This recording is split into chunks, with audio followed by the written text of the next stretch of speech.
ನೀವು ಹಣಕ್ಕೆ ರೆಸ್ಪೆಕ್ಟ್ ಕೊಡ್ಲಿಲ್ಲ ಅಂತಂದ್ರೆ ಹೇಳಿದ್ರೆ ಹಣ ನಿಮ್ಮ ಹತ್ರ ದೇವ್ರನ್ನೇ ಉಳಿಯಲ್ಲ. ಹಾಗಾಗಿ ನಮ್ಮ ಹಿರಿಯರು ಏನ್ ಮಾಡ್ತಾ ಇದ್ರು ಅಂದ್ರೆ ಹಣಕ್ಕೆ ಒಂದು ಹೆಸರನ್ನ ಕೊಟ್ಟಿದ್ದಾರೆ, ಪೂಜೆಯನ್ನ ಇಟ್ಟಿದ್ದಾರೆ. ಸೊ ಹಣನ ಪೂಜೆ ಮಾಡ್ಬೇಕು, ಕಾಲಿಂದ ಒದಿಬಾರ್ದು, ಅಲ್ಲಿ ಇಲ್ಲಿ ಬೀಳಿಸ್ಬಾರ್ದು, ಹಣ ಅಂದ್ರೆ ದೇವ್ರು ಅಂತ ಅದಕ್ಕೊಂದು ಹೆಸರು ಕೊಟ್ಟಿದ್ದಾರೆ. ಸೊ ಹಾಗಾಗಿ ಇವತ್ತು ನೀವು ಯಾರೇ ಆಗಿರ್ಲಿ, ಸೊ ಹಣವನ್ನ ರೆಸ್ಪೆಕ್ಟ್ ಮಾಡಿ. ಹಣಕ್ಕೆ ಒಂದು ಮರ್ಯಾದೆ ಇದೆ, ಆ ಮರ್ಯಾದೆಯನ್ನ ಇವತ್ತು ತಂದು ಕೊಡಿ. ಓಕೆ, ಇವತ್ತಿನಿಂದ ಸ್ಟಾರ್ಟ್ ಲವಿಂಗ್ ಮನಿ. ಸೊ ನಿಮ್ಮ ಲೈಫ್ ಅಲ್ಲಿ ಇವತ್ತಿನಿಂದ ಹಣ ಬರೋದಕ್ಕೆ ಸ್ಟಾರ್ಟ್ ಆಗುತ್ತೆ. ನೀವ್ ಎಷ್ಟೇ ಲಕ್ಷ್ಮಿ ಪೂಜೆ ಮಾಡಿದ್ರು ನಿಮಗೆ ಹಣ ಬರಲ್ಲ, ನಾನು ಹೇಳ್ಬಿಡ್ತೀನಿ. ನೋಡಿ, ನೀವು ನಿಮ್ ತಂದೆ ತಾಯಿನ ರುದ್ರಾಶ್ರಮದಲ್ಲಿ ಇಟ್ಬಿಟ್ಟು ವರ್ಷಕ್ಕೊಂದ್ಸಲ ಹೋಗ್ಬಿಟ್ಟು 50 kg ಕೇಕ್ ತಗೊಂಡು 50 ಜನಕ್ಕೆ ಕರ್ಕೊಂಡು ಡೆಕೋರೇಷನ್ ಮಾಡಿ ಪಟಾಕಿ ಹೊಡೆದು ಅಪ್ಪ ಅಮ್ಮನ ರುದ್ರಾಶ್ರಮದಲ್ಲಿ ಇಟ್ಬಿಟ್ಟು ಹ್ಯಾಪಿ ಬರ್ಡೇ ಅಪ್ಪ ಅಮ್ಮ ಅಂತಂದೇಳಿ ಸೆಲೆಬ್ರೇಟ್ ಮಾಡಿದ್ರೆ ದಟ್ ಈಸ್ ನಾಟ್ ಲವ್. ಅವತ್ತು ಕಾಲ್ ತೊಳೆದು ಅಪ್ಪ ಅಮ್ಮನ ಪೂಜೆ ಮಾಡಿ ಹಾಕಿದ್ರೆ, ಅಪ್ಪ ಅಮ್ಮ ಅಂತಂದ ಹೇಳಿದ್ರೆ ನಿಮ್ ಮನಸ್ಸಿನಿಂದ ರೆಸ್ಪೆಕ್ಟ್ ಕೊಡ್ಬೇಕು, ಹೌದಲ್ವಾ? ಎವ್ರಿ ಡೇ ರೆಸ್ಪೆಕ್ಟ್ ಕೊಡ್ಬೇಕು, every day every second respect ಕೊಡ್ಬೇಕು ಅಪ್ಪ ಅಮ್ಮ ಅಂದ್ರೆ. ಬರ್ತ್ಡೇ ದಿನ ರೆಸ್ಪೆಕ್ಟ್ ಕೊಡೋದಲ್ಲ. ಅದಕ್ಕೆ ನಮ್ಮ ಸಂಪ್ರದಾಯದಲ್ಲಿ ಏನಿದ ಫಾದರ್ಸ್ ಡೇ, ಮದರ್ಸ್ ಡೇ ಅವೆಲ್ಲ ಇಲ್ಲ ನಮ್ಮ ಸಂಪ್ರದಾಯದಲ್ಲಿ.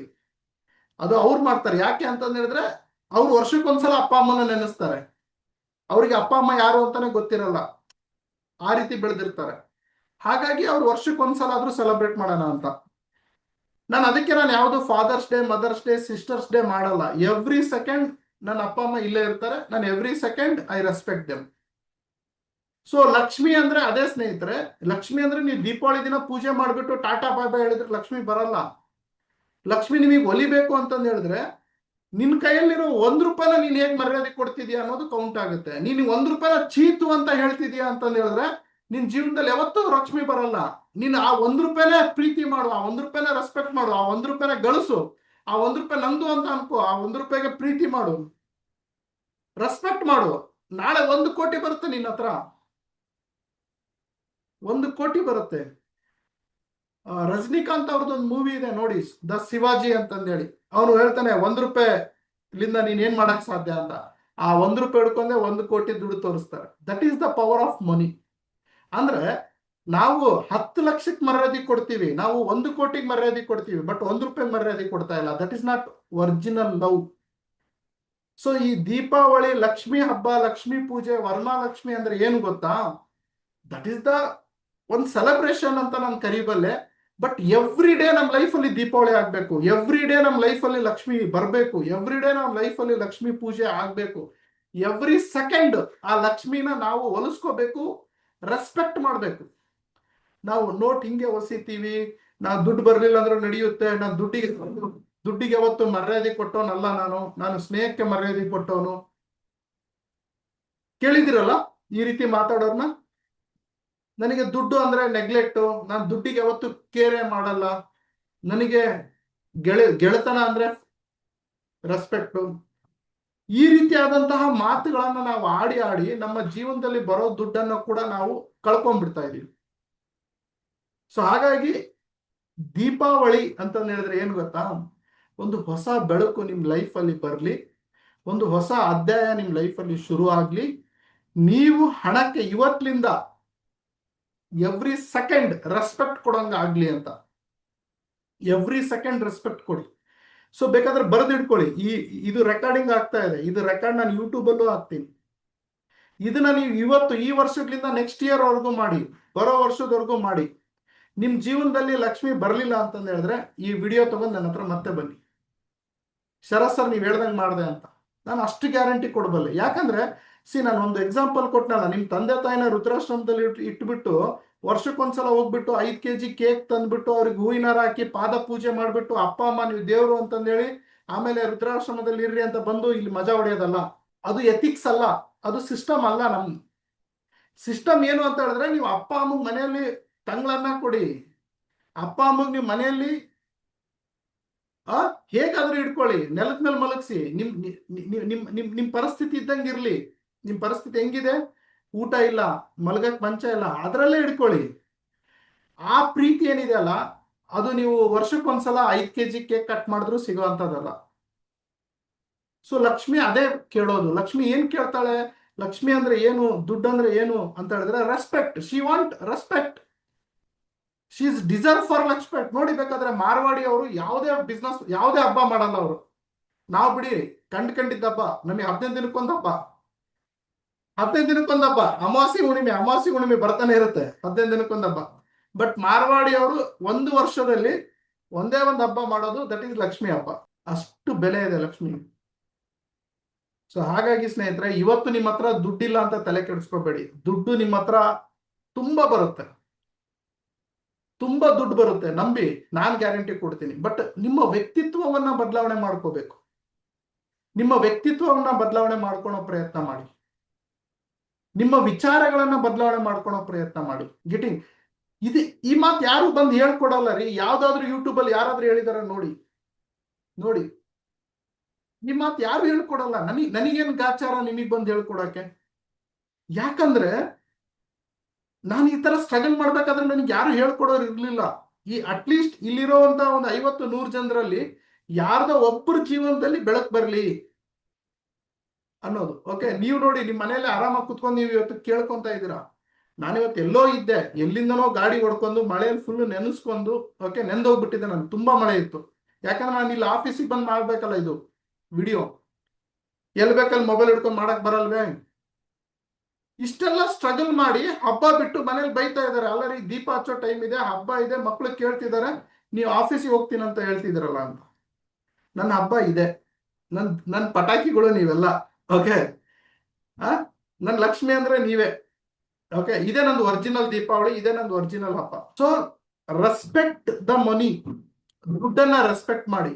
ಇವತ್ತಿನ ಪಾಠ ಏನು, ಇವತ್ತಿನ ದೀಪಾವಳಿ ಏನು ಅಂತ ಹೇಳಿದ್ರೆ ರೆಸ್ಪೆಕ್ಟ್ ಮನಿ. ಸೊ ಹಾಗಾಗಿ ನಿಮ್ ಲೈಫ್ ಅಲ್ಲಿ ಯಾರೇ ನಿಮಗೆ ₹1 ಕೊಟ್ಟಿರ್ಲಿ, ಅವ್ರ ಋಣನ ಮರಿಬಾರ್ದು. ಓಕೆ, ಯಾರೇ ನಿಮಗೆ ಕಷ್ಟದಲ್ಲಿ ಸಹಾಯ ಮಾಡಿರ್ಲಿ, ಅವ್ರ ಋಣನ ಮರಿಬೇಡಿ. ನಿಮ್ಮ ತಂದೆ ಎಷ್ಟು ಕಷ್ಟಪಟ್ಟು ನಿಮ್ಮನ್ನ ಬೆಳೆಸಿರ್ತಾರೆ, ಎಷ್ಟು ಕಷ್ಟಪಟ್ಟು ಕಾಲೇಜ್ ಫೀಸ್ ಕಟ್ತಾ ಇರ್ತಾರೆ, ಸ್ಕೂಲ್ ಫೀಸ್ ಕಟ್ತಾ ಇರ್ತಾರೆ, ಅದು ಅವರಿಗೆ ಗೊತ್ತಿರುತ್ತೆ. ನಿಮ್ಮ ತಾಯಿ ಎಷ್ಟು ಕಷ್ಟಪಟ್ಟು ಅಡುಗೆ ಮಾಡಿ ಏನೇನೋ ಮಾಡಿ ನನ್ನ ಮಕ್ಕಳು ಓದ್ಲಿ, ಚೆನ್ನಾಗಿರ್ಲಿ ಅಂತ ನಿಮ್ಮ ಹೆಂಡತಿ, ನಿಮ್ಮ ಫ್ಯಾಮಿಲಿಯವರು ಸ್ಟ್ರಗಲ್ ಮಾಡ್ತಾ ಇರ್ತಾರೆ. ಅವರಿಗೆಲ್ಲ ನಿಮ್ಮ ಲೈಫಿನಲ್ಲಿ ಒಂದು ರೆಸ್ಪೆಕ್ಟ್ ಅಂತ ಒಂದು ಚೌಕಟ್ಟು ಹಾಕಿ ಅವರನ್ನ ಕೂಡಿಸ್ಬಿಡಿ. ಆ ಚೌಕಟ್ಟಲ್ಲಿ ಅವ್ರು ಇರಬೇಕು. ಅದು ಯಾವತ್ತು ನಮಗೆ ಸಿಗ್ಬೇಕು. ಹೆಂಗೆ ನಾವು ಒಂದು ದೇವರನ್ನ ಚೌಕಟ್ಟಿನಲ್ಲಿ, ಒಂದು ಫೋಟೋ ಫ್ರೇಮ್ ನಲ್ಲಿ ಒಂದು ರೆಸ್ಪೆಕ್ಟ್ಫುಲ್ ಆಗಿ ನೋಡ್ತೀವಲ್ಲ, ಹಾಗೆ ನಿಮ್ಮ ತಂದೆ ತಾಯಿಯವರು, ನಿಮ್ಮ ಫ್ಯಾಮಿಲಿ, ನಿಮ್ಮ ಕುಟುಂಬ, ಆ ದೇವರು ನಿಮ್ಮ ಒಂದು ಚೌಕಟ್ಟಿನಲ್ಲಿ ಇರಬೇಕು. ಓಕೆ, ಸೊ ಅಲ್ಲಿ ಯಾರು ಕೂಡ ಎಂಟ್ರಿ ಆಗ್ಬಾರ್ದು, ಅಲ್ಲಿ ಯಾರಿಗೂ ಕೂಡ ಎಂಟ್ರಿ ಇರಬಾರ್ದು.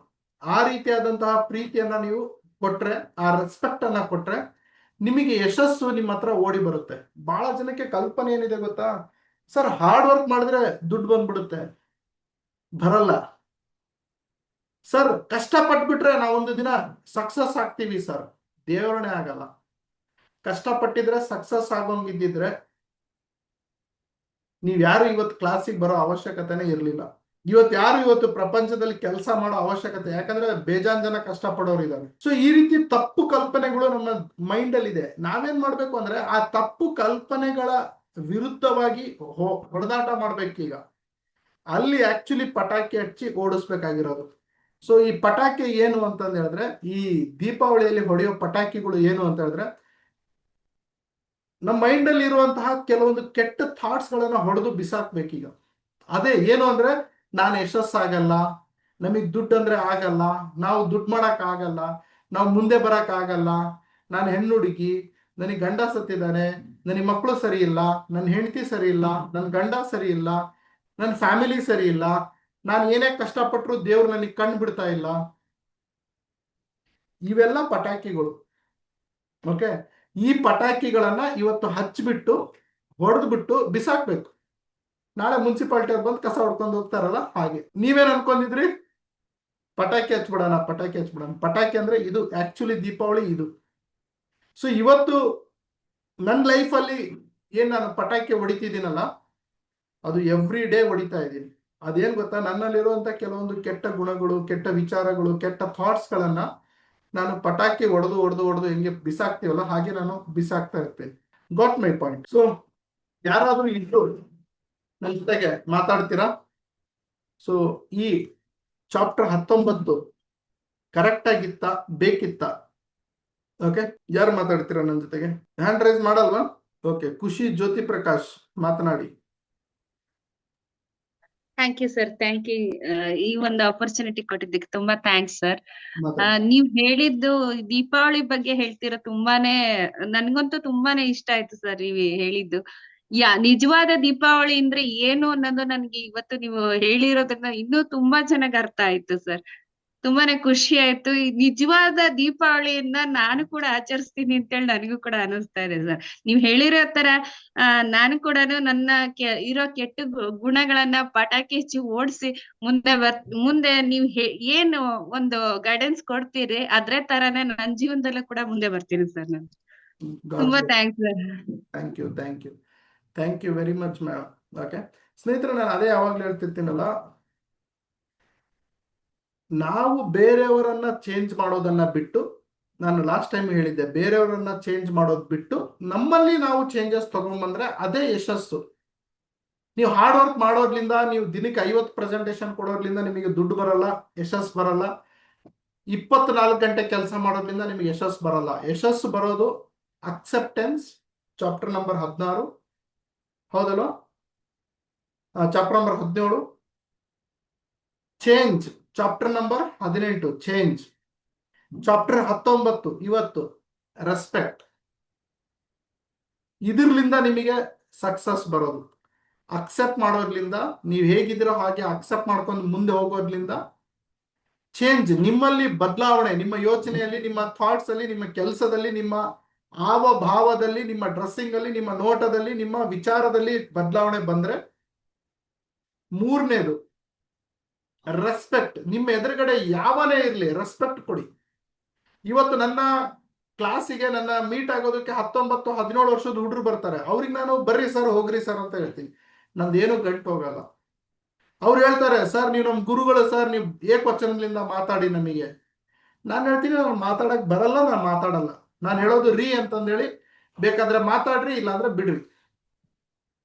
ಬಟ್ ನಾನು ಚೇಂಜ್ ಆಗಲ್ಲ. ನಾನು ರೆಸ್ಪೆಕ್ಟ್ ಕೊಡ್ಬೇಕು, ನಾವು ಕೊಡ್ತೀವಿ. ನೀವು ನನಗೆ ಏನಾದ್ರೂ ಕರೀರಿ, ಅದು ನಿಮಗೆ ಬಿಟ್ಟಿತ್ತು. ಬಟ್ ನಾನಂದ್ರೂ ಯಾರಿಗೂ ಏಕವಚನದಲ್ಲಿ ಮಾತಾಡಲ್ಲ. ಓಕೆ, ನನ್ನ ಲೈಫಲ್ಲಿ ಇನ್ನೋರ್ಗಾದ್ರೂ ನಾನು ಏಕವಚನದಲ್ಲಿ ಯಾರಿಗೂ ಮಾತಾಡೇ ಇಲ್ಲ. ಸೊ ನೀವು ಯಾರಿಗಾದ್ರೂ ರೆಸ್ಪೆಕ್ಟ್ ಕೊಟ್ರೆ ತಾನೇ ಸ್ನೇಹಿತರೆ ನಿಮಗೂ ರೆಸ್ಪೆಕ್ಟ್ ಸಿಗೋದಕ್ಕೆ. ಇದು ಬಹಳ ಇಂಪಾರ್ಟೆಂಟ್ ಆಗುತ್ತೆ. ಬಹಳ ಜನ ಇವತ್ತು MLM ಬಿಸ್ನೆಸ್ ಮಾಡಕ್ ಹೋಗ್ತಾರೆ, ಅವರು ಒಂಥರ ಅನ್ರೆಸ್ಪೆಕ್ಟ್ಫುಲ್ ಆಗಿ ಹೋಗ್ತಾರೆ. ಅಂದ್ರೆ ನೋಡಿ, ಹಣಕ್ಕೆ ರೆಸ್ಪೆಕ್ಟ್ ಕೊಡ್ಬೇಕು, ಇದು ಒಂದು ಟಾಪಿಕ್. ಆದ್ರೆ MLM ಸೇರಿಸ್ತೀನಿ, ನಾನು ನೆಟ್ವರ್ಕ್ ಮಾರ್ಕೆಟಿಂಗ್ ಸೇರಿಸ್ತೀನಿ. ನೀವು ಬಿಸ್ನೆಸ್ ಮಾಡುವಾಗ ನೀವು ನಿಮ್ಮ ಕಸ್ಟಮರ್ಗೆ, ನಿಮ್ಮ ಅಪ್ಲೈನಿಗೆ, ನಿಮ್ಮ ಡೌನ್ಲೈನಿಗೆ ನೀವು ರೆಸ್ಪೆಕ್ಟ್ ಕೊಡ್ಲಿಲ್ಲ ಅಂತಂದು ಹೇಳಿದ್ರೆ, you are not fit for leader. ನೀವು ಲೀಡರ್ ಆಗೋದಕ್ಕೆ ಲಾಯಕ್ಕಿಲ್ಲ ಅಂತ ತುಂಬಾ ಜನಕ್ಕೆ ನೋಡಿದೀನಿ ನಾನು. ಅವ್ರು ಏಕವಚನದಲ್ಲಿ ಮಾತಾಡ್ತಾರೆ. ಅವ್ರು ಡೌನ್, ಬಾರಮ್ಮ ಇಲ್ಲಿ, ಬಾರಪ್ಪ ಇಲ್ಲಿ. ಸರ್ ನಾನು ಯಾಕೆ ಈ ರೀತಿ ಮಾತಾಡ್ತೀರ ಅಂದ್ರೆ, ಇಲ್ಲ ಅವರು ಚಿಕ್ಕವರಲ್ಲ, ನಡೆಯುತ್ತೆ, ಅವರೇ ಹೇಳ್ತಾರೆ ನಮಗೆ ಏಕವಚನದಿಂದ ಮಾತಾಡು ಅಂತ, ಅದಕ್ಕೆ ನಾನು ಏಕವಚನದಿಂದ ನೋ, ದಯವಿಟ್ಟು ಮಾಡಬೇಡಿ ಈ ತಪ್ಪನ. ಓಕೆ, ನಿಮಗಿನ 10 ವರ್ಷ ಸಣ್ಣವ್ರಿರ್ಲಿ, 50 ವರ್ಷ ಸಣ್ಣವ್ರಿರ್ಲಿ, ನೀವು ರೀ ಅಂತಾನೆ ಮಾತಾಡಿ, ಸರ್ ಅಂತಾನೆ ಮಾತಾಡಿ, ಮೇಡಮ್ ಅಂತಾನೆ ಮಾತಾಡಿ. ಆಗ ನೋಡಿ ನಿಮ್ ಲೆವೆಲ್ ಎಷ್ಟು ಜಲ್ದಿ ಚೇಂಜ್ ಆಗುತ್ತೆ, ನಿಮ್ಮಲ್ಲಿ ಒಂದು ಹೊಸ ಬದಲಾವಣೆ ಬರುತ್ತೆ. ತುಂಬಾ ಜನ ಏಕವಚನ ಮಾತಾಡ್ತಾರೆ. ತುಂಬಾ ಜನ ಬಾರಮ್ಮ, ಹೋಗಮ್ಮ, ಬಾರಪ್ಪ, ಹೋಗಪ್ಪ, ಬಾರೋ, ಹೋಗೋ, ಓ ಪುಟ್ಟ, ಗುಂಡ, ಈ ರೀತಿ ದಯವಿಟ್ಟು ಮಾತಾಡಬೇಡಿ. ಅವ್ರ ಹೆಣ್ಮಗಳಾಗಿರ್ಲಿ, ಗಂಡ್ಮಗಾಗಿರ್ಲಿ, ಚಿಕ್ಕವರಾಗಿರ್ಲಿ, ದೊಡ್ಡವರಾಗಿರ್ಲಿ, ಎಲ್ರಿಗೂ ಒಂದೇ ಸಮಾನವಾಗಿ ಮಾತನಾಡಿ. ರೀ ಅನ್ನೋದನ್ನ ಅಳವಡಿಸ್ಕೊಡಿ, ಸರ್ ಅನ್ನೋದನ್ನ ಅಳವಡಿಸ್ಕೊಳ್ಳಿ, ಹಾಗೂ ಮೇಡಮ್ ಅನ್ನೋದನ್ನ ಅಳವಡಿಸ್ಕೊಳ್ಳಿ. ಇವತ್ತಿನ ಪಾಠ MLM ಪಾಠ, ಇದು ನೆಟ್ವರ್ಕ್ ಮಾರ್ಕೆಟಿಂಗ್ ಪಾಠ. ಅವಾಗ್ಲೇ ಹೇಳಿದ್ದು ಜೀವನದ ಪಾಠ. Okay, good. ನಮ್ ಜೊತೆಗೆ ಇನ್ನೊಬ್ರು ಇದ್ದಾರೆ, ಆನಂದ್ ಸರ್ ಮೈಸೂರು. ಮಾತನಾಡಿ ಆನಂದ್ ಸರ್, ನೀವೇನ್ ಹೇಳ್ತೀರಾ? ಅನ್ಮ್ಯೂಟ್ ಮಾಡ್ಕೊಳ್ಳಿ Anand sir Mysuru. Anand sir unmute ಮಾಡ್ಕೊಂಡ್ರ? ಸರ್ ಕೇಳ್ತಾ ಇದೆಯಾ ಸರ್? ಕೇಳ್ತಿದೆ, ಮಾತಾಡಿ. Okay, good evening sir. ಮತ್ತೊಮ್ಮೆ ಎಲ್ಲ ದೀಪಾವಳಿ ಹಬ್ಬದ ಶುಭಾಶಯಗಳು. ದೀಪಾವಳಿ ಅಂದ್ರೆ ಇಲ್ಲಿ ದೀಪ ಹಚ್ಚೋದಲ್ಲ, ಪಟಾಕಿ ಇಲ್ಲ, ನಮ್ಮ ಅಹಂ ಈಗೋವನ್ನ ಸುಡಬೇಕು. ಎಲ್ಲ ಒಳ್ಳೆಯದನ್ನ ನಾವು ಕಲಿಬೇಕು. ಪ್ರತಿ ಚಿಕ್ಕ ಮಗು ಹತ್ರ ಒಳ್ಳೇದ್ ಕಲಿತೀನಿ ಸರ್. ನಾನು ರೆಸ್ಪೆಕ್ಟ್ ಮಾಡ್ತೀನಿ. ಚಿಕ್ಕ ಮಗು ಹತ್ರ ಕಲಿಯೋದು ಇರ್ತದೆ. ಅದೇ ರೀತಿ ನಾನು ಯಾರೇ ಬಂದ್ರು ಫಸ್ಟ್ ಅವ್ರ ರೆಸ್ಪೆಕ್ಟ್ ಸರ್ ಅಂತಾನೆ ಕಳಿತೀನಿ ಸರ್. ವಯಸ್ಸಲ್ಲಿ ಚಿಕ್ಕವರಾದ್ರೂ ಪರವಾಗಿಲ್ಲ, ನನಗೇನು ಬೇಜಾರಿಲ್ಲ. ಸರ್ ಅವರು ಮೇಡಮ್ಮೇ, ಚಿಕ್ಕ ಮಕ್ಕಳಾಗಿದ್ರು ಕೂಡ ಅವ್ರು ಮೇಡಮ್ ಅಂತಾನೆ ಕರೆಯೋದು. ಅದ್ರ ರೆಸ್ಪೆಕ್ಟ್ ನಾನು ಮೊದ್ಲಿಂದ ರೂಢಿಸ್ಕೊಂಡ್ ಬಂದ್ಬಿಟ್ಟಿದ್ದೀನಿ ಸರ್. ಗುಡ್. ಎಸ್, ಯಾಕಂದ್ರೆ ಅವರು ಒಂದು ನೆಟ್ವರ್ಕ್ ಇಂಡಸ್ಟ್ರಿನಲ್ಲಿ ಒಬ್ಬ 1% is an equal to an industry ಅಂತೀವಿ. ಆವಾಗ ಅವ್ರು ಯಾವ ರೀತಿ ಕೇರ್ ಮಾಡ್ತೀವಿ ಅದು ನನ್ಗೆ ಇಲ್ಲಿ ಸಿಗ್ತಾ ಇದೆ. ನಾನು ಏನ್ ಕೇಳ್ತಾ ಇದ್ದೀನಿ ಅದು ನಾನು ಇಲ್ಲಿ ಸಿಗ್ತಾ ಇದೆ ಸರ್, ನಿಮ್ಮಲ್ಲಿ ಸಿಗ್ತಾ ಇದೆ. ಅದೇ ರೀತಿ ನಾನು ಕೂಡ 6 ಲ್ಯಾಂಗ್ವೇಜ್ ಕಲ್ತಿದ್ದೀನಿ ಸರ್. ಓದೋದು ಬರೆಯೋದು ಕೂಡ ಕಲ್ತಿದ್ದೀನಿ. ನಿಮ್ಮನ್ನೇ ಫಾಲೋ ಮಾಡ್ತಾ ಇದ್ದೀನಿ ಅದೇ ತರ ಹೇಳಿ. Excellent sir. ಇವತ್ತಿನ ಕ್ಲಾಸ್ ಯೂಸ್ ಆಯ್ತಾ? Super sir. ನಾವು ಇವತ್ತಿಂದ ಅಂತ ಹೇಳಿದೆ ಸರ್, ಯಾವತ್ತೂ ನಾವು ಹೇಳಂಗೆ ಇಲ್ಲ ಸರ್. ನಿಮ್ಮ ಟಾಪಿಕ್ ಆಗ್ಲಿ ನಾವು ಎಕ್ಸ್ಪೆಕ್ಟ್ ಏನ್ ಮಾಡ್ತೀವಿ ಅದಕ್ಕೆ ನೆಕ್ಸ್ಟ್ ಲೆವೆಲ್ ನೀವು ಅಡ್ವಾನ್ಸ್ ಅಲ್ಲಿ ಇದ್ದೀರಾ. ಥ್ಯಾಂಕ್ ಯು ಅದ್ರ thank you Yes, thank you very much. Okay, ಮತ್ತೆ ಯಾರಿದ್ದಾರೆ? ಶ್ರೀಕಾಂತ್ ಅವರು ಇದ್ದಾರೆ, ಮಾತನಾಡಿ ಶ್ರೀಕಾಂತ್ ಸರ್. ನಾನು ಒಬ್ಬೊಬ್ಬರಿಗೆ ಮ್ಯೂಟ್ ಮಾಡ್ತಾ ಬರ್ತೀನಿ, ಒಂದಿಬ್ರು ಮೂವರಿಗೆ ಮಾತಾಡಿಸ್ತೀನಿ, ದಯವಿಟ್ಟು ಬೇಜಾರಾಗಬೇಡಿ. Good evening sir. ಹಾ, ಮಾತನಾಡಿ ಶ್ರೀಕಾಂತ್. ಆರಾಮಿದ್ದೀರಾ ಸರ್? ಆರಾಮ್ ಸರ್. ಫಸ್ಟ್ ಆಫ್ ಆಲ್ ಆಗಿ ಹ್ಯಾಪಿ ದೀಪಾವಳಿ ಸರ್. ಏನಪ್ಪಾ ಅಂದ್ರೆ ನಿಜವಾದ ದೀಪಾವಳಿ ಅಂದ್ರೆ ಇವತ್ತು ಅರ್ಥ ಆಯ್ತು ಸರ್ ನಮ್ಗೆ. ಇಷ್ಟು ದಿನ ಎಲ್ಲ ಗೊತ್ತಿತ್ತು, ಮುಂಚೆ ಎಲ್ಲ ಪಟಾಕಿ ಸಿಡಿಬೇಕು ಅಂಡ್ ಎಂಜಾಯ್ಮೆಂಟ್ ಮಾಡ್ಬೇಕು ಅಂತ ಹೇಳ್ಬಿಟ್ಟು. ಅಂಡ್ ಇವತ್ತು ತಿಳಿಸ್ಕೊಟ್ರಿ ಸರ್ ನೀವು ಆ ತರ ನಿಜವಾದ ದೀಪಾವಳಿ ಅಂದ್ರೆ ಏನು ಅಂತ ಹೇಳ್ಬಿಟ್ಟು.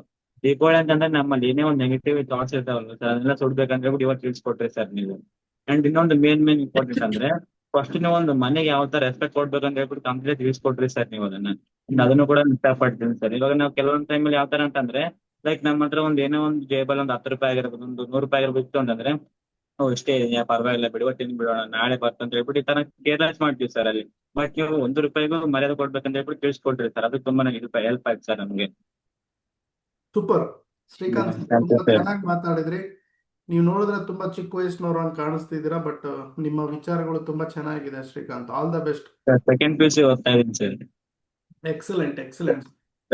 Once again thank you so much sir. Thank you sir, thank you. Okay sir.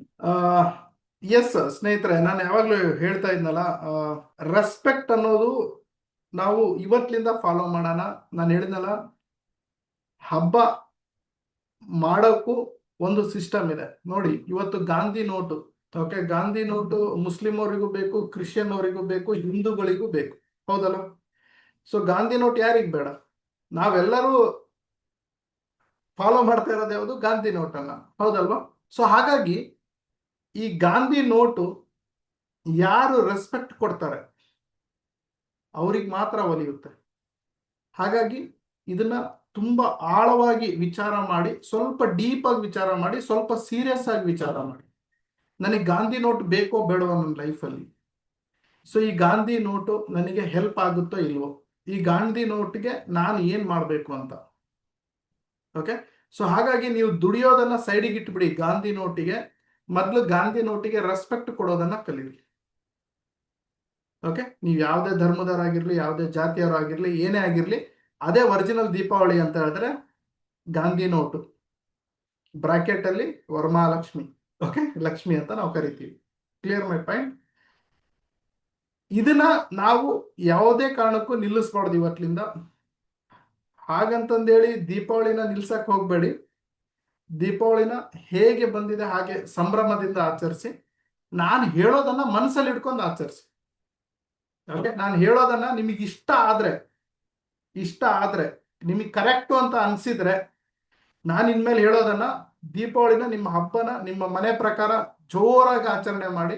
But ಇದನ್ನ ಮನಸ್ಸಲ್ಲಿ ಇಟ್ಕೊಳ್ಳಿ, ಇವತ್ತು ಒಂದೇ ದಿನಕ್ಕಲ್ಲ ನಾನು ಲಕ್ಷ್ಮಿಗೆ ಮರ್ಯಾದೆ ಕೊಡೋದು, ಇವತ್ತು ಒಂದೇ ದಿನ ಅಲ್ಲ ನಾನು ಪೂಜೆ ಮಾಡೋದು, ಇವತ್ತು ಒಂದೇ ದಿನ ಅಲ್ಲ ಅವಳಿಗೆ ನೈವೇದ್ಯ ಮಾಡಿಕೊಡೋದು, ಇವತ್ತು ಒಂದೇ ದಿನ ಅಲ್ಲ ನಾನು ಸ್ನಾನ ಮಾಡಿ ಅವಳಿಗೆ ಮನೆಯಲ್ಲಿ ಬರಮಾಡಿಕೊಳ್ಳೋದು. ಪ್ರತಿ ಕ್ಷಣ ಅವಳಿಗೆ ನಾನು ಬರಮಾಡಿಕೊಳ್ತೀನಿ ನನ್ನ ಜೀವನದಲ್ಲಿ, ನನ್ನ ಮನೆಯಲ್ಲಿ ಅನ್ನೋದು ನೀವು ಸಂಕಲ್ಪ ಇವತ್ತಿನಿಂದ ಮಾಡಬೇಕು. ಅದೇ ರೀತಿಯಾಗಿ ಕೊನೆವರೆಗೂ ಇರಬೇಕು. ಕ್ಲಿಯರ್ನೋ? ಎಸ್. ಬಸವರಾಜ್ ಗೌರಪ್ಪ, ಮಾತನಾಡಿ ಸರ್. ನಿಮಗೆ ಹೇಗೆ ಅನಿಸ್ತು ಇವತ್ತಿನ ಕ್ಲಾಸ್? ನಮಸ್ತೆ ಸರ್. ನಮಸ್ತೆ ಸರ್ ಕೇಳಿಸ್ತಿದೆ ಸರ್? ಕೇಳಿಸ್ತಿದೆ. ಸರ್, ನಾನು ಇದು 2ನೇ ಮೀಟಿಂಗ್ ಅಟೆಂಡ್ ಮಾಡ್ತಿರೋದು ಸರ್. ಹಾ, ನನ್ನ ಅಪ್ಲೈನಿಗೆ ನಾನು ಥ್ಯಾಂಕ್ಸ್ ಹೇಳ್ತೀನಿ ಸರ್. ಚಿದಾನಂದ್ ಸರ್ ಅಂತೇಳಿ, ಓಂಕರ್ ಸರ್ ಅಂತೇಳಿ. ವೆರಿ ಗುಡ್ ಸರ್, ನಾನು ಮೂಲತಃ KSRTC ವರ್ಕ್ ಮಾಡ್ತಿದ್ದೆ ಸರ್. ಓಕೆ. ಆ ಮುಂದೆ ತೋಟಕ್ಕೆ ಇದು ಯೂಸ್ ಮಾಡ್ತಿದ್ದೆ. ಸೊ ಇದ್ರಲ್ಲಿ ಪಳಗ್ಬೇಕು ಅಂತ ಅನ್ಕೊಂಡ್ವಿ. ಬಹಳ ಇಂಟ್ರೆಸ್ಟ್ ಇತ್ತು. ಹ್ಮ್ ಸೊ ನಿಮ್ ಮೀಟಿಂಗ್ ಅಟೆಂಡ್ ಮಾಡ್ಬೇಕು ಅಂತ ನನಗೆ ಭಾರಿ ಕುತೂಹಲ ಇತ್ತು ಸರ್. ಬಟ್ ನಾನು ಮೊಬೈಲ್ ಸಪೋರ್ಟ್ ಮಾಡ್ತಿರಲಿಲ್ಲ. ಹ್ಮ್ ಸೊ ಒನ್ ಟೈಮ್ ನಮ್ ಚಿದಂತ್ ಸರ್ ಅಪ್ಲೈನ್ ಇದ್ದರು. ಅವ್ರು ನಿಮಗೆ ಕಾಲ್ ಮಾಡ್ಕೊಟ್ಟಿದ್ರು ಸರ್. ಈಗ ಒಂದು 15 ದಿವಸದಲ್ಲಿ ನಾವು ಮಾತಾಡಿದ್ವಿ. ಹ್ಮ್ ಅವಾಗ ಎಲ್ಲ ಸೆಟ್ಲ್ಮೆಂಟ್ ಆಯ್ತು. ಸೊ ಹ್ಮ್ ಚೆನ್ನಾಗಿ ಬಂತು ಸರ್. ಈಗ ಹ್ಮ್ 2 ಸತಿ ಮೀಟಿಂಗ್ ಅಟೆಂಡ್ ಮಾಡ್ತೇನೆ ಸರ್. ತುಂಬಾ ಚೆನ್ನಾಗಿದೆ ಸರ್. ಯಾವ ತರ ಮೋಟಿವೇಶನ್ ಅಂದ್ರೆ ಸರ್ ಹ್ಮ್ ಬಿಡಕ್ಕೆ ಆಗಂಗಿಲ್ಲ ಸರ್. ನಿಮ್ ಒಂಥರ ಫಿದಾ ಆಗ್ಬಿಟ್ಟು ಸರ್ ನಾವು. ಖಂಡಿತ ಸರ್. ಇಲ್ಲ ಸರ್, ಅದು ಹೆಂಗ್ ಮೋಟಿವೇಶನ್ ಅಂದ್ರೆ ಸಾಕ್ಷಾತ್ ಬಡ್ದೆಬ್ಬರ್ಸ್ತೀರ ಸರ್ ನೀವು. ಜೀವನದಲ್ಲಿ ನಮ್ ಜೀವನದಲ್ಲಿ ನಡೆದಿರೋದ ಘಟನೆಗಳನ್ನ ನೀವು ನೋಡಿರೋ ರೀತಿನೇ ಹೇಳ್ತಾ ಇದೀರ ಸರ್ ನೀವು. ಹ್ಮ್ ತುಂಬಾ ಯಾವ ತರ ಮೋಟಿವೇಶನ್ ಆದ್ರೆ ನಾನು excellent sir. Hats off sir. Sir sir ನಾನು ತುಂಬಾ ಹೇಳಿ. ಲಾಟ್ ಆಫ್ ಸರ್ ಮಿಸ್ ಮಾಡ್ಕೊಂಡೆ. ತುಂಬಾ ಮೀಟಿಂಗ್ಗಳು ಮಿಸ್ ಮಾಡ್ಕೊಂಡೆ ಅಂತ ಅನಿಸ್ತಾ ಇದೆ ಸರ್. ಖಂಡಿತ ಸರ್. ಯಾಕೆಂದ್ರೆ ನಂದು ಇದು ಪರಿಚಯ ಮಾಡ್ಕೊಟ್ಟಿದ್ದವ್ರು ನನಗೆ ಈಗ 1 ತಿಂಗಳಲ್ಲಿ ಪರಿಚಯ ಮಾಡ್ಕೊಟ್ಟಿದ್ರು. ಸೊ ನಂದು ಮೊಬೈಲ್ಸ್ ಆ್ಯಪ್ ಅದು ಸಪೋರ್ಟ್ ಮಾಡಿದ ಕಾರಣ ಈಗ 2 ವಾರದಿಂದ ಮೀಟಿಂಗ್ ಅಟೆಂಡ್ ಮಾಡ್ತೀನಿ ಸರ್. ಹೋದ್ ವಾರ ಮತ್ತೆ ಈ ವಾರ 2 ಮೀಟಿಂಗ್ ಮಾತ್ರ ಅಟೆಂಡ್ ಮಾಡೀನಿ. ನೋಡ್ರಿ, ಇವತ್ತು ದೀಪಾವಳಿ ಹಬ್ಬ ಇದ್ರೂ ಸಹ ನಿಮಗೆ 267 ಜನ ಮೀಟಿಂಗ್ ಅಟೆಂಡ್ ಮಾಡಿದ್ದಾರೆ. ಹ್ಮ್ ಆ ಪವರ್ ಹಂಗಿದೆ ಸರ್. ಗುಡ್. ಖಂಡಿತ ಸರ್. ತುಂಬಾ ತುಂಬಾ ಧನ್ಯವಾದಗಳು ಬಸವರಾಜ್ ಸರ್, ಅವರೇ. ತಿಳುವಳಿಕೆ ತಿಳ್ಕೊಳಂತ ಜ್ಞಾನಾರ್ಜನೆ ಎಲ್ಲರಿಗೂ ಬರಲ್ಲ ಸರ್. ಅದು ಜ್ಞಾನಾರ್ಜನೆ ತಗೋಬೇಕು ಅಂತೇಳಿ ಬಂದ್ರೆ ಮನುಷ್ಯ ಒಂಥರ ನರಗಳೆಲ್ಲ ಇದಾಗ್ತಾವ ಸರ್. ರೋಮ್ಗಳೆಲ್ಲ ಹೋಗ್ತಾವ ಸರ್. ಆ ತರ ಆಗುತ್ತೆ ಸರ್. ನಿಮ್ಮ ಮಾತುಗಳು, ನಿಮ್ಮ ಸ್ಪೀಚ್ಗಳು ಕೇಳಿದ್ರೆ ನಮಗೆ ಒಂದ್ ಜೀವನದಲ್ಲಿ ಯಾವ ತರ ನಡ್ಕೋಬೇಕು ಒಂದು ಉತ್ಪ್ರೇಕ್ಷೆ ಸರ್. ಖಂಡಿತ ಸರ್. ನಾನು ಭಾರಿ ಎಕ್ಸಾಕ್ಟ್ ಆಗಿ ಮಾತಾಡ್ತೇನೆ ಸರ್ ನಿಮ್ಮ ಹತ್ರ.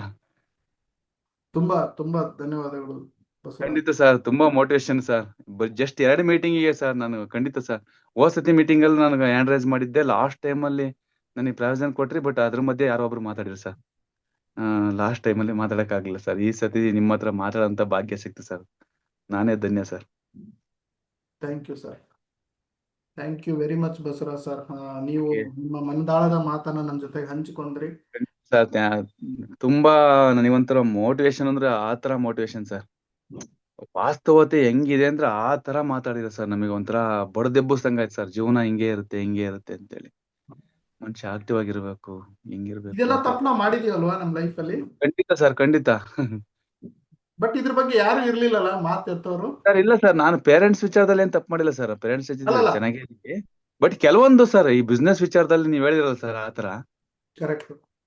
ಕೆಲವೊಂದು ನೀವ್ ಹೇಳ್ತಿದ್ರಲ್ಲ ಸರ್, ಈಗ ನಮಗೆ ಡೌನ್ಲೈನ್ ಸಿಕ್ತವ್ರೆ ಹೆಂಗೋ ನಾವ್ ಯಾಕೆ ಮಾಡ್ಬೇಕು ಅಂದ್ರೆ ಒಂಥರ ಬ್ರಾಡ್ ಮೈಂಡ್ ಸರ್. ನಮಗೆ ಹ್ಮ್ ನೆಗೆಟಿವ್ ಆಗಿ ಯೋಚನೆ ಮಾಡ್ತಿದ್ವಿ, ಪಾಸಿಟಿವ್ ಆಗಿ ಯೋಚನೆ ಮಾಡ್ತಿರಲ್ಲ. ಹ್ಮ್ ಬಟ್ ನಮ್ಮ ಮಾತುಗಳು, ಸ್ಪೀಚ್ಗಳು ಕೇಳಿದ್ಮೇಲೆ ನಮಗೆ ಒಂಥರ ಫುಲ್ ಧೈರ್ಯ ಬಂದ್ಬಿಡು ಸರ್. ಹ್ಮ್ ದೇವ್ರಿದಾನೆ, ತೋರಿಸ್ತಾನೆ. ನಾವು ಕರ್ಮ ಕರೆಕ್ಟ್ ನಡೆದ್ರೆ ದೇವ್ರ ದಾರಿ ತೋರಿಸ್ತಾರೆ. ಇಂದೊಂದು ಸ್ಪೀಚ್ ತುಂಬಾ ಚೆನ್ನಾಗಿತ್ತು sir. Thank you Basavaraj sir. Thank sir you. ನಿಮ್ ಮೋಟಿವೇಶನ್ ಅಲ್ಲಿ ನಾನು ಫಿದಾ ಆಗ್ಬಿಟ್ಟೆ sir. Thank you sir. Thank you. Okay, ತುಂಬಾ ಧನ್ಯವಾದ. ಇನ್ನು ತುಂಬಾಷ್ಟಿದೆ. ನನ್ನ ಹಳೆ ವಿಡಿಯೋಗಳು ಎಲ್ಲೂ ಹೋಗಿಲ್ಲ. ಯೂಟ್ಯೂಬ್ ಅಲ್ಲಿ MLM ಶರತ್ ಅಂತ ಹಾಕಿ. Okay. Okay sir. Okay okay. So ಅಲ್ಲಿ MLM ಶರತ್ ನಮ್ಮ ಹಾಕಿ. ನಮ್ಮ ಅಪ್ಲೈನ್ ಎಲ್ಲ ಕಳಿಸ್ತಾರೆ ಸರ್. ಅವ್ರ ವಿಡಿಯೋ ಎಲ್ಲ ಕಳಿಸ್ತಾರೆ. ಟೈಮ್ ಸಿಕ್ತಾ ನಾನು ನೋಡ್ತಾ ಇರ್ತೀನಿ ಸರ್. ನಮಗೆ ಇದೇ ಮೋಟಿವೇಶನ್ ಸರ್. ನೀವು ಸಬ್ಸ್ಕ್ರೈಬ್ ಆಗಿದ್ದೀರಾ? ಸಬ್ಸ್ಕ್ರೈಬ್ ಆಗಿದ್ದೀನಿ ಸರ್. ಓಕೆ. ನೀವು ಯೂಟ್ಯೂಬಿಗೆ ಹೋಗಿ ಸಬ್ಸ್ಕ್ರೈಬ್ ಆಗಿ, ನಿಮಗೆ ಅಲ್ಲೆಲ್ಲ ಬೆಲ್ ಬಟನ್ ಹಾಕಿ, ನಿಮ್ಗೆ ಎಲ್ಲ ವಿಡಿಯೋಸ್ ನಾನು ಇಲ್ಲಿಂದ ಏನೇನು ಮಾಡ್ತೀನಲ್ಲ ಅದು ಭಾಗ 1, ಭಾಗ 2, ಭಾಗ 3 ಆಗಿ ಅಲ್ಲಿ ಬಿಡುಗಡೆ ಮಾಡ್ತಾ ಇರ್ತೀನಿ. ಅಂದ್ರೆ 1 ವಾರ ಲೇಟ್ ಆಗಿ ಬರುತ್ತೆ. ಇವತ್ತಾಗಿದ್ದು 1 ವಾರ ಲೇಟ್ ಆಗಿ ಬರುತ್ತೆ. ಓಕೆ ಸರ್, ತೊಂದ್ರೆ ಇಲ್ಲ. ನಮಗೆ ಫ್ರೀ ಟೈಮಲ್ಲಿ ನಾನು ನೋಡ್ಕೊಂತೀನಿ ಸರ್. ನೋಡಿ. ಅಲ್ಲ, ಹಳೇದೆಲ್ಲ ಮಿಸ್ ಆಗಿದೆ ಅಂತ ಹೇಳಿದ್ರಲ್ಲ, ಹಳೇದೆಲ್ಲ ಹೌದು ಸರ್, ಹೌದೌದು. ನಾನು ಇದು 2ನೇ ಮೀಟಿಂಗ್ ಅಟೆಂಡ್ ಮಾಡ್ತಾರ ಸರ್. ನಾನು ಹಳೇದೆಲ್ಲ ಇದೆ. ಹಳೇದೆಲ್ಲ ಎಲ್ಲ ಮಿಸ್ ಆಗಿದೆ ಸರ್. ಹಳೇದ್ ವಿಡಿಯೋ ಕಳ್ಸಿಯಾರ ಸರ್ ನನಗೆ. ಫ್ರೀ ಟೈಮಲ್ಲಿ ನೋಡ್ತಾ ಇರ್ತೀನಿ ಸರ್ ನಾನು. Great great great. ಖಂಡಿತ ಸರ್. ಓಕೆ. ಹಾಗೆ ನೀವು ಸರ್ ಹಂಗಲ್ಲ ಸರ್, ಅದು ಜ್ಞಾನಾರ್ಜನೆ ಇದೆಯಲ್ಲ ಸರ್, ಖಂಡಿತ ತಿಳ್ಕೋಬೇಕು. ಒಬ್ರಿಂದ ಒಬ್ರು ತಿಳ್ಕೊಂಡ್ರೆ ಅದು ಬುದ್ಧಿವಂತರಾಗಬೇಕು ಅನ್ನೋ ಒಂದು ಜ್ಞಾನಾರ್ಜನೆ ಮನ್ಸಿಗೆ ಆಸಕ್ತಿ ಬರ್ಬೇಕು ಸರ್. ಆ ಹಸಿವು ಬರ್ಬೇಕು ಸರ್. ಅದು ಮನುಷ್ಯನಿಗೆ ಹಸಿವು ಅನ್ನೋದು ಇದೆಯಲ್ಲ, ಅದು ಜ್ಞಾನಾರ್ಜನೆ ಹಸಿವು ಸರ್. ನೀವು ಹೇಳ್ತಾರಂತ ಸ್ಪೀಚ್ ಪ್ರತಿಯೊಂದು ಸರ್, ನೀವು ಪದೇ ಪದೇ ಹೇಳ್ತೀರಿ ಸರ್. ನಾವು ಉತ್ತರ ಕರ್ನಾಟಕದ ಭಾಷೆ, ನಾನು ನೇರ ನುಡಿ ಹಳ್ಳಿ ಭಾಷೆ ಸರ್. ನಾವು ಹಳ್ಳಿಯವ್ರೆ. ಬಟ್ ನಮಗೆ ಅರ್ಥ ಆಗುತ್ತೆ. ಕೆಲವೊಂದು ಟೌನ್ ಜನಗಳಿಗೆ ಅರ್ಥ ಆಗಲ್ಲ. ಬಟ್ ಆದ್ರೂ ನೀವ್ ಒಂಥರ ಹೆಂಗೆ ಅಂದ್ರೆ ಮನಸ್ಸು ಮುಟ್ಟಬೇಕು ಸರ್, ಆ ತರ ಮಾತಾಡ್ತೀರಾ. ಸೊ ನನಗೆ 2 ಮೀಟಿಂಗ್ ಅಲ್ಲೇ ನನಗೆ ತುಂಬಾ ಲೈಕ್ ಆಯ್ತು ಸರ್. ನನಗೆ ಒಂದು ತುಂಬಾ ಫಿದಾ ಆಗ್ಬಿಟ್ಟೆ ಸರ್ ನಾನು. ಖಂಡಿತ ಸರ್, ಇನ್ ಮುಂದೆ ಇನ್ನೂ ಹೆಚ್ಚೆಚ್ಚು ಮೀಟಿಂಗ್ಗಳು ಮಾಡೋಣ. Okay. Okay sir. So thank you Basavaraj sir, ನಿಮ್ ಜೊತೆಗೆ ಒಳ್ಳೊಳ್ಳೆ ವಿಚಾರಗಳನ್ನ ಹಂಚ್ಕೊಂಡ್ರಿ. ಓಕೆ, ಇನ್ನು ಬಹಳಷ್ಟು ಇದೆ. ಇವತ್ತು ಬೆಳಿಗ್ಗೆನೆ ಒಬ್ರು ನನಗೆ ಫೋಟೋ ಕಳಿಸಿದ್ರು. ಏನ್ ಮಾಡಿದ್ರು ಅಂದ್ರೆ, ಆ ಲಕ್ಷ್ಮಿ ಹತ್ರ ನನ್ನ ಫೋಟೋನ ಇಟ್ಬಿಟ್ಟು ಹೂವ ಗೀವ ಎಲ್ಲ ಇಟ್ಬಿಟ್ಟು ದೇವ್ರ ಮನೇಲಿ ಇಟ್ಬಿಟ್ಟಾರೆ. ಅವ್ರೇನ್ ಹೇಳ್ತಿದ್ದಾನೆ ಆ ಹುಡುಗ ಅಂತ ಹೇಳಿದ್ರೆ, ಸರ್ ನನಗೆ ದೇವ್ರಂದ್ರೆ ಗೊತ್ತಿರ್ಲಿಲ್ಲ, ಬಟ್ ನಿಮ್ ಟ್ರೈನಿಂಗ್ಲಿಂದ ನಾನು ಬಹಳಷ್ಟು ಚೇಂಜ್ ಆಗಿದ್ದೀನಿ, ಇವತ್ತು ನಿಮ್ಮ ಹೆಸರಿಗೆ ನಾನು ಪೂಜೆ ಮಾಡ್ತೀನಿ ಅಂತ. ಸೊ ನಾನು ಹೇಳಿದೆ ಹಿಂಗೆಲ್ಲ ಮಾಡಬಾರ್ದಪ್ಪ, ನನಗೆ ಇಷ್ಟ ಆಗೋದಿಲ್ಲ ಅಂತ. ಇಲ್ಲ ಸರ್ ನನಗೆ ಗೊತ್ತಿಲ್ಲ, ನೀವೇನ್ ಮಾಡ್ತಿರೋ ಗೊತ್ತಿಲ್ಲ, ನೀವು ಬೈಕೊಂಡ್ರೂ ಚಿಂತಿಲ್ಲ ಅಂತಂದೇಳಿ ನನ್ನೊಂದು ಫೋಟೋ ಸ್ಕ್ರೀನ್ ಶಾಟ್ ತಗೊಂಡು ಅದನ್ನ ಪ್ರಿಂಟ್ ಹಾಕ್ಸಿ ಅವ್ರ ದೇವ್ರ ಮನೇಲಿ ಇಟ್ಟು ಅಲ್ಲಿ ಹೂವು ಹಾಕಿ, ನನಗದು ಏನಂತ ಅಂದ್ರೆ ಅವನಿಗೆ ಆ ಹುಡುಗಿಗೆ ಏನ್ ಹೇಳ್ಬೇಕನ್ನೋದು ನನಗೆ ಅರ್ಥ ಆಗ್ಲಿಲ್ಲ. ದಯವಿಟ್ಟು ಹಂಗೆ ಮಾಡಬೇಡಪ್ಪ ಅಂತ ಅಷ್ಟೇ ಹೇಳಿದೆ ನಾನು. ನನಗೆ ಅರ್ಥನೇ ಆಗ್ಲಿಲ್ಲ. ಅಂದ್ರೆ ಆ ಹುಡುಗಂದು ಏನು ಅಂದ್ರೆ, he used to plan for suicide. Okay, ಆ ಹುಡುಗ ಜೀವಂತವಾಗಿ ನಾನು ಸಾಯ್ಬೇಕು ಅಂತ ಇದ್ದಂತೆ. ಓಕೆ, ನಾನು ಸಾಯ್ಬೇಕು, ನನಗೆ ಜೀವನ ಬೇಡ, ನಾನು ನನ್ನ ತಾಯಿಗೆ, ಅವ್ರ ತಾಯಿ ಕ್ಯಾನ್ಸರ್ ಇದೆ, ಸೊ ನನ್ನ ತಾಯಿಗೂ ಕ್ಯಾನ್ಸರ್ ಇದೆ, ನಾನು ಸಾಯ್ಬೇಕು, ಏನೇನೋ ಎಕ್ಸ್ವೈಜೆಡ್ ಫ್ಯಾಮಿಲಿ ಪ್ರಾಬ್ಲಮ್ ಇದೆ, ನನಗೆ ಆಗಲ್ಲ ಅಂತಂದೇಳಿ ಆ ಹುಡುಗ ಇದ್ದವಳು. ಸೊ ಆ ಹುಡುಗ ಇವತ್ತು ಫೋನ್ ಮಾಡಿ ಹೇಳ್ತಾ ಇದ್ದಾನೆ, ಸರ್ ನಿಮ್ದು ಎಲ್ಲಾ ಮೀಟಿಂಗ್ ಕೂಡ್ತಾ ಇದ್ದೀನಿ, ನನ್ನಲ್ಲಿ ಬಹಳಷ್ಟು ಚೇಂಜಸ್ ಬರ್ತಿದೆ, ನನ್ನ ತಾಯಿಗೆ ನಾನು ಉಳಿಸ್ಕೊಳೋ ಪ್ರಯತ್ನನೂ ಮಾಡ್ತಾ ಇದ್ದೀನಿ, ನನ್ನ ತಾಯಿ ಗುಣಮುಖನೂ ಆಗ್ತಾ ಇದ್ದಾಳೆ, ಆಮೇಲೆ ನಾನು ದುಡಿತಾ ಇದ್ದೀನಿ, ನಾನು ಫೀಲ್ಡಿಗೆ ಬಂದಿದ್ದೀನಿ, ನಾನು ಸಕ್ಸಸ್ ಆಗ್ತಾ ಇದ್ದೀನಿ. ನಾನು ಹೇಳಿದ್ದಿಲ್ಲ ಇಷ್ಟು ದಿನ, ನಾನು ಯಾವತ್ತೋ ನಿಮಗೆ ದೇವ್ರು ಅಂತ ಅಕ್ಸೆಪ್ಟ್ ಮಾಡಿದ್ದೀನಿ, ನನ್ನ ಪರ್ಸಲ್ಲೂ ನಿಮ್ಮ ಫೋಟೋ ಇದೆ, ನಿಮ್ದು ಯಾವುದೂ ಮಾತುಗಳು ನಾನು ಬಿಡಲ್ಲ, ನನಗೆ ತುಂಬಾ ಇಷ್ಟ ನೀವು ಅಂದ್ರೆ ಅಂತಂದೇಳಿ ಇವತ್ತು ಫೋಟೋ ಹಾಕ್ಬಿಟ್ಟಿದ್ದಾನೆ, ಇವತ್ತು ಫೋಟೋ ತೆಗೆದು ಹಾಕ್ಬಿಟ್ಟಿದ್ದಾನೆ. ಸೊ ನನಗೆ ಅದು ನೋಡ್ಬಿಟ್ಟು ಇವ್ರಿಗೆ ಏನ್ ಹೇಳ್ಬೇಕನ್ನೋದೇ ಅರ್ಥ ಆಗ್ಲಿಲ್ಲಪ್ಪ ಅಂತಂದೇಳಿ ಅಂದೆ. ಅಂದ್ರೆ ಅಷ್ಟು ಪ್ರೀತಿ ಮಾಡೋರು ಇದ್ದಾರೆ. ಇನ್ನು ತುಂಬಾ ಜನ ಪುಸ್ತಕನ ದೇವ್ರ ಮನೇಲಿ ಇಟ್ಟು ಪೂಜೆ ಮಾಡಿದ್ದಾರೆ. ನಾನ್ ನಿಮಗೆ ಏನ್ ಹೇಳಕ್ ಹೋಗ್ತೀನಿ ಅಂತಂದ ಹೇಳಿದ್ರೆ, ಡೆಫಿನೆಟ್ಲಿ ನಾನು ನಿಮ್ ಲೈಫಲ್ಲಿ ಹೀರೋ ಆಗ್ಬೇಕಂತಾನೆ ಬಂದಿರೋದು. ಓಕೆ, ಅದರಲ್ಲಿ ಎರಡನೇ ಮಾತಿಲ್ಲ. ಓಕೆ, ನಿಮ್ ಜೀವನದಲ್ಲಿ ನಿಮಗೆ ಯಾರು ಇಲ್ಲ ಅಂತ ನೀವು ಕೊರತೆಯಲ್ಲಿ ಇರಬಾರ್ದು. ಓಕೆ, ನನ್ನ ಗುರುದಕ್ಷಿಣೆ ಏನ್ ಗೊತ್ತಾ, ನಾನು ಶರತ್ ನನ್ನ ಜೊತೆಗಿದ್ದಾನೆ, ಷರತ್ತಿನ ಸ್ಪೀಚ್, ಷರತ್ತಿನ ಮಾತು, ಷರತ್ತಿನ ಫಾರ್ಮುಲಾ ನನ್ನ ಜೊತೆಗಿದೆ ಅನ್ನೋದು ನಿಮಗೆ ಸಿಕ್ಕರೆ ಸಾಕು. ಓಕೆ, ಬಟ್ ನನಗೆ ಯಾವ ದೇವ್ರ ಪಟ್ಟನೂ ಬೇಡ, ಯಾವ ಗುರು ಪಟ್ಟನೂ ಬೇಡ. ನನಗೆ ಬೇಕಾಗಿರೋದು ಶರತ್ ಈಸ್ ಮೈ ವೆಲ್ ವಿಶರ್. ಶರತ್ ನಮ್ಮ ಸಹಪಾಠಿ, ಸಕ್ಸಸ್ಸಿನ, ಯಶಸ್ಸಿನ ಒಬ್ಬ ಟೀಚರ್ ಅಂತ ಅನ್ಕೊಂಡ್ರೆ ಸಾಕು. ಓಕೆ, ಇಷ್ಟೇ ನಾನು ಎಕ್ಸ್ಪೆಕ್ಟ್ ಮಾಡೋದು. ಶರತ್ ನನ್ನ ಜೊತೆಗಿದ್ದಾನೆ, ಇದನ್ನ ಹೇಳೋದಕ್ಕೆ ನಾನು ಪ್ರತಿ ಮಂಗಳವಾರ ನನಗೆ ಎಷ್ಟೇ ಕಷ್ಟ ಆದ್ರೂ ಬರ್ತಾ ಇದ್ದೀನಿ. ಆಮೇಲೆ ನೀವು ಕೂಡ ಕಷ್ಟಪಟ್ಟು ಅಟೆಂಡ್ ಆಗ್ತಾ ಇದ್ದೀರಾ, ನನಗೆ ಅದೇ ಖುಷಿ ಆಗ್ತಾ ಇದೆ ಸ್ನೇಹಿತರ. ಓಕೆ, ಸೊ ಇನ್ನೂ ಸ್ವಲ್ಪ ಜನ ಹ್ಯಾಂಡ್ ರೈಸ್ ಮಾಡಿದ್ದಾರೆ, ನಾನು ಆಮೇಲೆ ಮಾತಾಡ್ತೀನಿ. ನಾನು ಎಂಡಿಗೆ ಬರ್ತೀನಿ, ಈಗ ಸಮಯ ಇದಾಗಿದೆ, ನಾನೀಗ ಕ್ಲೈಮ್ಯಾಕ್ಸಿಗೆ ಬರ್ತೀನಿ.